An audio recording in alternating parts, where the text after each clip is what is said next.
Finding the area of lenses from diameter and chord length by Britton stamps. Example problem. A circle has a diameter of 10 centimeters and a chord with the length of 8 centimeters. What is the area of the lens created by the chord? I will be working through this problem for the remainder of the video. I will be using a 5-step process that will effectively find us the area of the lens. Step 1. Find the radius of the circle and use it to create an isosceles triangle.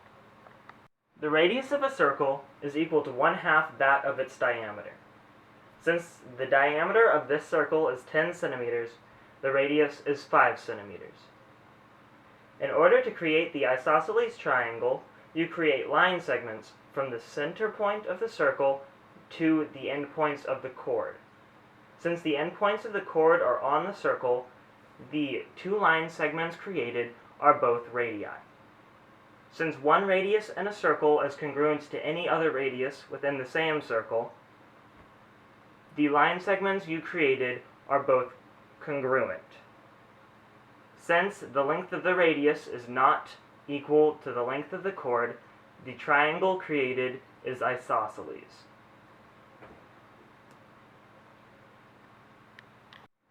Step 2. Perpendicularly bisect the chord and find the measure of the angle of the sector. Use a compass to perpendicularly bisect the chord.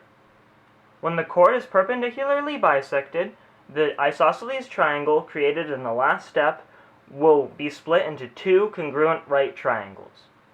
These congruent right triangles will be used in order to find the measure of the angle of the sector. The measure of the angle of the sector is congruent to 2x. 1x is shown in the visual. To find 1x, use inverse sine and one of the right triangles.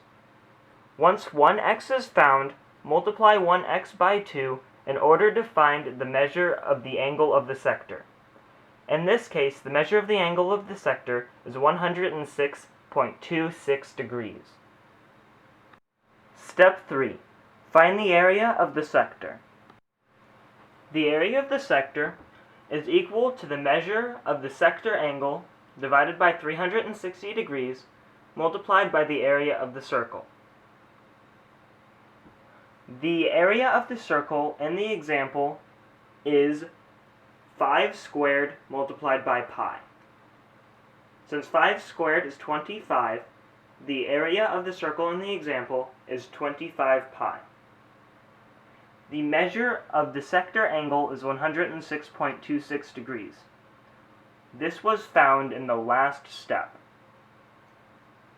So, plugging this information into the equation gives us 23.182 centimeters squared for the area of the sector for the example. Step 4. Find the area of the isosceles triangle. The area of the isosceles triangle is congruent to 2 times the area of one of the right triangles created in step 2.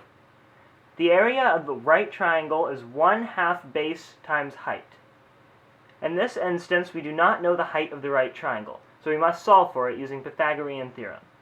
Since we know the hypotenuse and the base of the triangle, we can solve for height using c squared minus a squared equals b squared. In the example, I get the height to be 3 centimeters. Now, the area of the right triangle is 1/2 base times height. So, if we plug in the base and the height that we solved for using Pythagorean theorem, we will find that in the example, the area of one right triangle is 6 centimeters.